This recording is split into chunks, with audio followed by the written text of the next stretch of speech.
Hello students, welcome back to Shoolini online classes. आज का हमारा टॉपिक है धर्म से रिलेटेड कि धार्मिक जो शिक्षा होती है वो कैसे काम करती है। धर्म का अर्थ तथा परिभाषा दीजिए। धार्मिक शिक्षा के उद्देश्य क्या है, धार्मिक शिक्षा के दोष बताइए तथा धार्मिक शिक्षा की आवश्यकता तथा महत्व पर अपने विचार प्रकट कीजिए। ठीक है, ये बहुत सारे क्वेश्चंस का एक कॉम्बिनेशन है, तो आइए बात करते हैं इसके बारे में।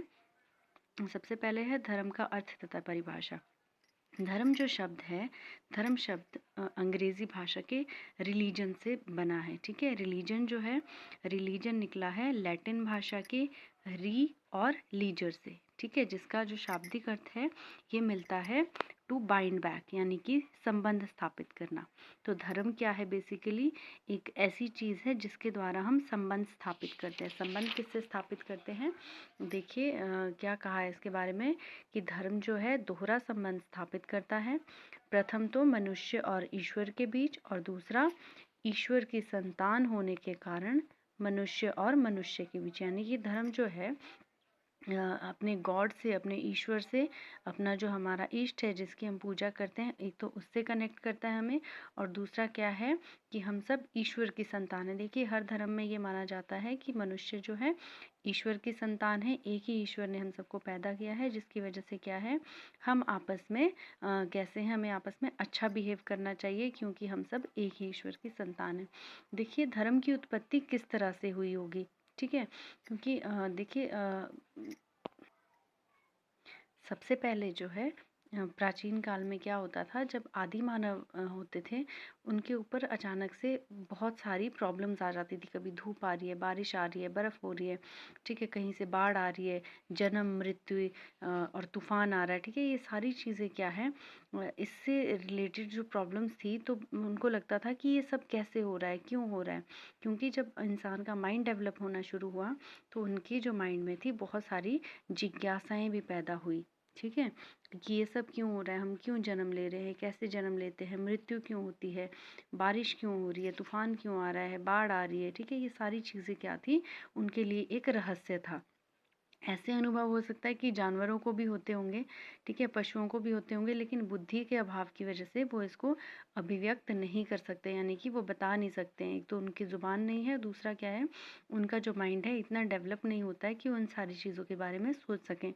ठीक है, लेकिन जो केवल मनुष्य था वो ही इतना जिज्ञासु और क्षमतावान प्राणी है जो इन परिस्थितियों का कारण जानने की कोशिश करता है। किंतु क्या होता है कि हमें अक्सर अपने इन सवालों के जवाब नहीं मिलते हैं। ठीक है, जैसे कि हम मरते हैं तो क्यों मरते हैं, हम पैदा होते तो कैसे पैदा होते, तूफान कैसे आ रहा है, बाढ़ क्यों आ रही है, इन सारी चीज़ों को क्या है, अभी तो चलो आपके साइंटिस्ट जो है, हमारे साइंस ने इतनी तरक्की कर ली है कि बहुत सारी चीज़ों को हम जानने लगे हैं। लेकिन पुराने टाइम में मनुष्य के लिए सारी चीज़ें बिल्कुल ही एक क्या थी, क्या कहें, रहस्य बनी हुई थी। ठीक है, तो उन्होंने इसको क्या किया कि वो कहने लगे कि ये सब भगवान कर रहा है। उन्होंने धर्म को मानना शुरू कर दिया। ठीक है, जो शक्तियाँ उनको लगा कि हमारे बस के बाहर हैं, समझ नहीं आ रही हैं, उनको उन्होंने पूजा करनी स्टार्ट कर दी। जैसे कि धूप हमें सूरज से मिलती है, तो कुछ लोग सूरज की पूजा करने लगे, कुछ लोग पेड़ पौधों की पूजा करने लगे, किसी को कोई जानवर बहुत पावरफुल लगता था तो वो उस जानवर की पूजा करने लग जाते थे। ठीक है, तो इस तरह से अलग अलग धर्मों का विकास हुआ, जिसमें सबसे पहले तो जादू, यानी कि मैजिक, कि क्या कहते थे, जब किसी चीज़ के बारे में पता नहीं चल रहा है तो जादू है, ये सब जादू ही हो रहा है, यानी कि भगवान कर रहा है ये सारी चीज़ें। इस तरह से क्या है, धर्म का विकास हुआ। ठीक है, फिर बात करते हैं धार्मिक शिक्षा की। धार्मिक शिक्षा क्या होती है, यानी कि धर्म से रिलेटेड शिक्षा देना। ठीक है, जैसे आपने देखा होगा कि मुस्लिम्स के जो मदरसे वगैरह होते हैं वहाँ पर धर्म की शिक्षा दी जाती है, यानी कि उनको कुरान पढ़ाई जाती है। ठीक है, जो आपके ईसाई लोग हैं उनको बाइबल पढ़ाई जाती है चर्च में। ठीक है, इसी तरह से क्या है, अलग अलग धार्मिक संस्थानों में जो है धर्म की शिक्षा दी जाती है। तो धार्मिक शिक्षा के उद्देश्य क्या क्या है? सबसे पहले बात आती है नैतिक एवं आध्यात्मिक मूल्यों का विकास, यानी कि development of moral and spiritual values. अगर आपके धार्मिक शिक्षा पढ़ाई जाए, यानी कि धर्म से रिलेटेड जो शिक्षा है वो बच्चों को दी जाए, उससे क्या होगा कि बच्चों का जो मॉरल वैल्यूज़ है, जो उसके नैतिक और आध्यात्मिक मूल्यों की प्रतिष्ठा रहेगी। क्योंकि कई बार क्या करते हैं हम धर्म में, हमारे धर्म में ये माना जाता है कि अगर आप बुरा काम करेंगे तो भगवान क्या करेंगे, आपको उसकी सज़ा देंगे, यानी कि पाप करोगे तो भगवान सब देख रहा है। चाहे धर्म के डर से ही सही, हम बुरे काम करना छोड़ देते हैं। यानी कि अगर आपको धर्म की शिक्षा दी जाए तो मनुष्य में क्या होगा, नैतिक मूल्यों का विकास होगा, और वो क्या होगा, सन्मार्ग पर अग्रसर होने की प्रेरणा देते हैं हमारे धर्म, यानी कि अच्छे मार्ग पर चलने का, अच्छाई के मार्ग पर चलने की प्रेरणा देते हैं। सेकंड है चरित्र का विकास, यानी कि डेवलपमेंट ऑफ कैरेक्टर। धार्मिक शिक्षा क्या करती है, बालकों में सद्गुणों का विकास करती है, और बालक इस शिक्षा को ग्रहण करके सदाचारी, नम्र, ईमानदार, परोपकारी और सत्यप्रिय बनने लग जाते हैं। क्योंकि हमारे धर्म में, सभी धर्मों में इस तरह का उल्लेख मिलता है कि हमें कैसा होना चाहिए, सत्यप्रिय, यानी कि सच बोलना चाहिए और दूसरों की हेल्प करनी चाहिए, हमें ईमानदार होना चाहिए। तो अगर धर्म की शिक्षा दी जाए तो बच्चों में इन गुणों का विकास हो जाता है। फिर आता है हमारे पास व्यापक दृष्टिकोण का विकास, यानी कि डेवलपमेंट ऑफ वाइडर एटीट्यूड। धार्मिक शिक्षा जो है व्यक्तियों के दृष्टिकोण को व्यापक बनाने का प्रयास करती है। धर्म व्यक्ति को उदार और सहनशील बनाने पर जोर देता है। धर्म में जो है व्यक्ति को निस्वार्थ भाव से, यानी कि बिना किसी स्वार्थ के सेवा करने की भावना विकसित की जाती है। ठीक है। उसके बाद आता है हमारे पास विद्यालयों में जनतांत्रिक परंपराओं का विकास, यानी कि development of democratic traditional in schools. धर्म जो होते हैं, धर्म बालकों में यह भाव विकसित करता है कि ईश्वर सर्वशक्तिमान है तथा सृष्टि का संचालक वही है, अतः कोई भी बुरा कार्य नहीं करना चाहिए, और हम सब उस परम पिता की संतानें हैं, अतः हम सब मनुष्यों को परस्पर मिलकर रहना चाहिए। ठीक है। जैसा कि मैंने पहले भी बताया कि धर्म जो है, धर्म व्यक्ति को क्या करता है, ट्रेडिशनली, यानी कि अपने अच्छी वैल्यूज़ को इंक्रीज़ करने में हेल्प करता है। क्योंकि क्या कहा जाता है, सभी धर्मों में ये माना जाता है कि अगर आप कोई बुरा काम करते हो तो क्या करते हैं, भगवान उसे देख रहे हैं और ये हमारे भगवान उसकी हमें सज़ा देगा। ठीक है। और हम कैसे हैं, परम पिता की संतानें, यानी कि एक ईश्वर की संतानें, इसलिए हम सबको आपस में मिल के रहना चाहिए। तो इस और दूसरों से ना तो ईर्ष्या रखनी चाहिए और ना ही किसी का बुरा करना चाहिए। ठीक है। उसके बाद आते हैं नेक्स्ट, बालक के व्यक्तित्व का संपूर्ण विकास, यानी कि total development of personality of a child. धर्म क्या करता है, धर्म के बिना शिक्षा अधूरी है।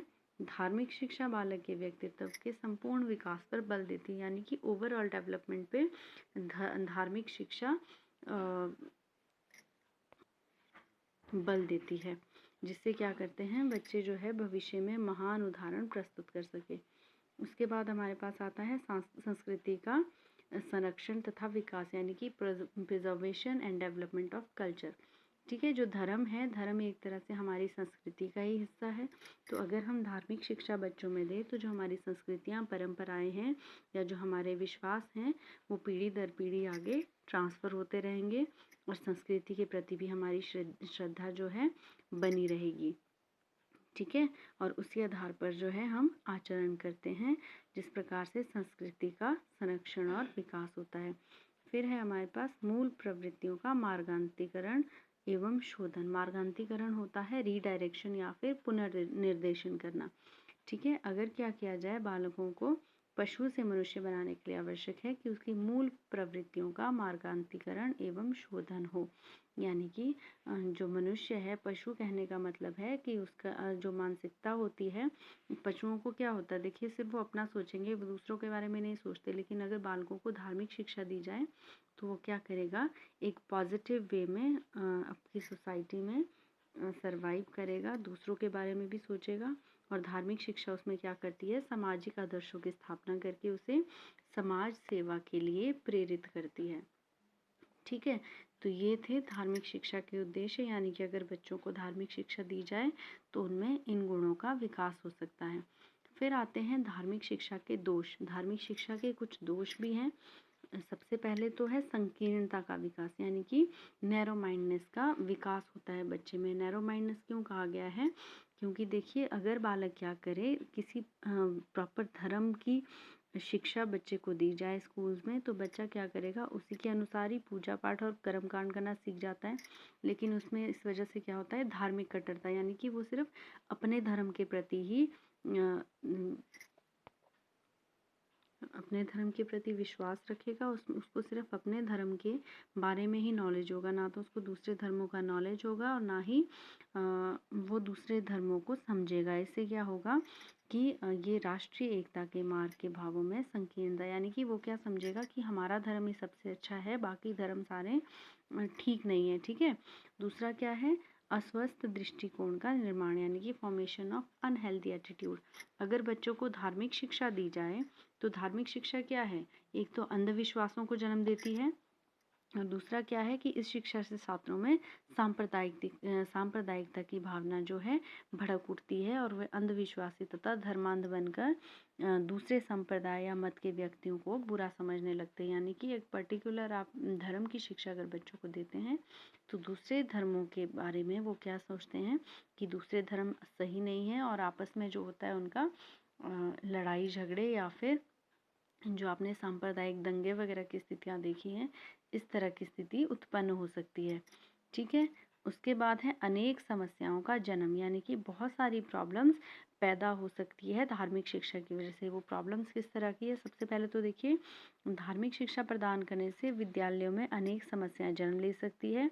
जैसे कि किसी विद्यालय में अनेक धर्मों को मानने वाले बालक शिक्षा प्राप्त करने आते हैं, यानी कि जो बच्चे होते हैं अलग अलग धर्मों के, अलग अलग संस्कृतियों के जो बच्चे होते हैं वो पढ़ाई करने के लिए स्कूल में आते हैं।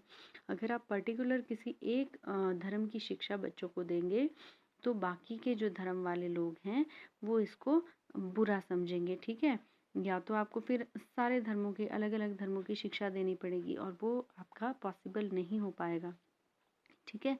और दूसरा क्या होगा इसमें कि धर्मों के अनुयायी जो है अलग दूसरे धर्मों के दूसरा क्या होगा, भिन्न भिन्न धर्मों के बालकों को उनके धर्मों के अनुकूल शिक्षा प्रदान करने के लिए या तो अलग अलग विद्यालयों का निर्माण करना पड़ेगा और इसके लिए क्या होगा कि बहुत ज़्यादा धन की आवश्यकता पड़ेगी, जो कि पॉसिबल नहीं हो सकता। ठीक है।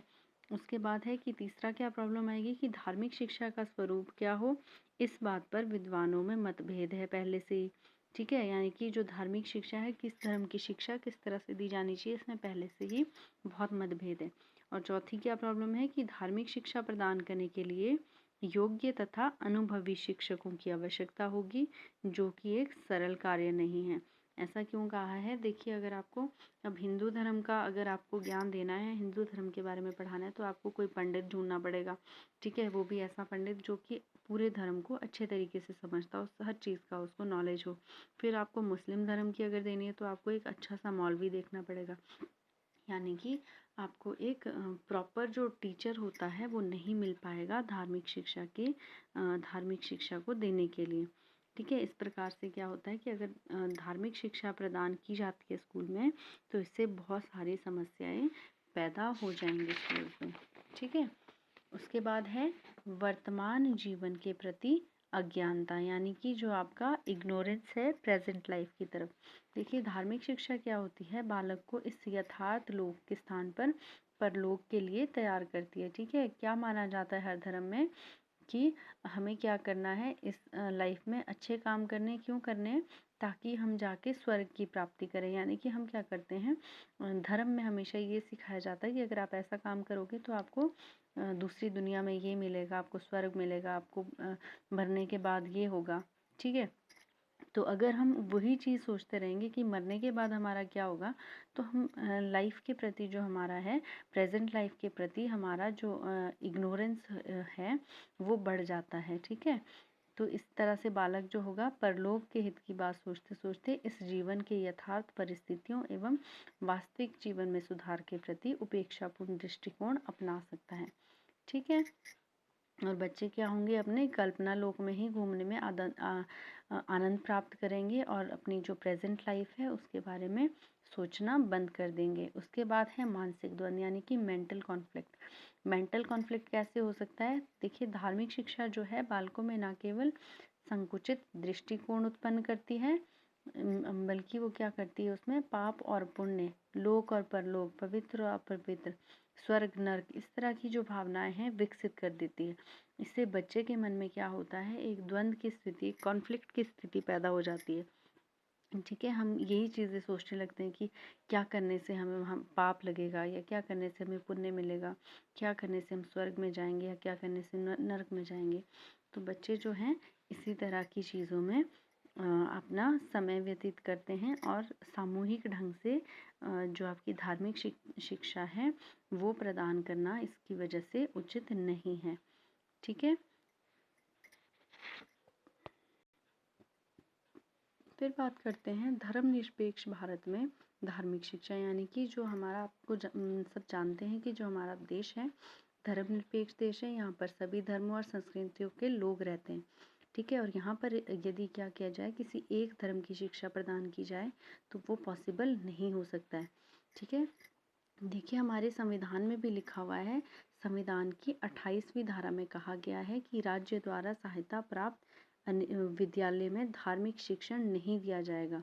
यानी कि अगर कोई राज्य के द्वारा स्थापित स्कूल्स हैं वहाँ पर धार्मिक शिक्षा नहीं दी जा सकती है, किंतु यह धारा उन शैक्षिक संस्थानों पर लागू नहीं होगी जिन्हें राज्य प्रशासित तो करता है किंतु जिनकी स्थापना धार्मिक शिक्षा प्रदान करने के आग्रह करने वाले न्यास द्वारा की गई हो। यानी कि अगर तो आपकी जो स्टेट गवर्नमेंट है उसके द्वारा कोई स्कूल चलाए जा रहे हैं वहाँ पे तो आप धार्मिक शिक्षा नहीं दे सकते, लेकिन अगर कोई स्कूल्स ऐसे हैं कि जिनकी देख रेख तो राज्य कर रहा है, लेकिन उनकी जो स्थापना है किसी धार्मिक संस्था द्वारा की गई है, यानी कि जैसे आपके मदरसे स्थापित किए गए थे पहले, क्योंकि इंडिया में क्या था, जो आपके मुस्लिम्स थे उनकी जो कम्युनिटी थी, यानी कि उनकी जो जनसंख्या थी वो कम थी।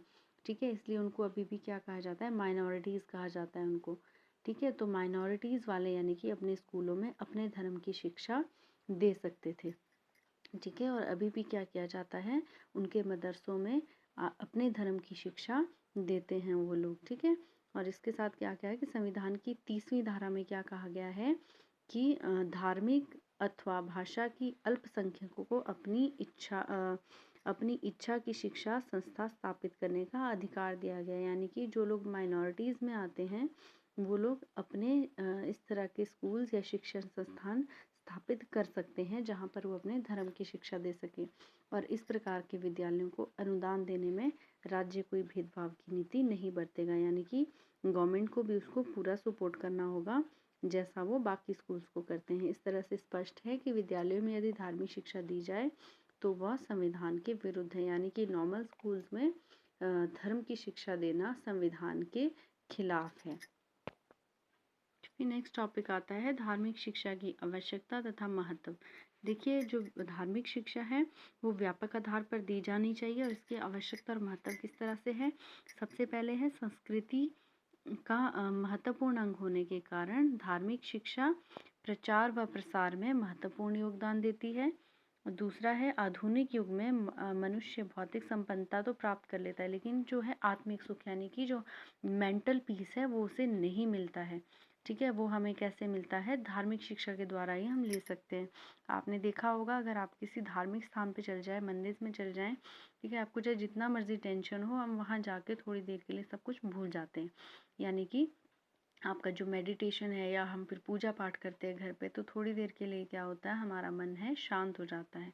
ठीक है, उसके बाद है मन की स्थिरता, इच्छा शक्ति और चित्त की एकाग्रता को विकसित करने में धार्मिक शिक्षा महत्वपूर्ण योगदान देती है।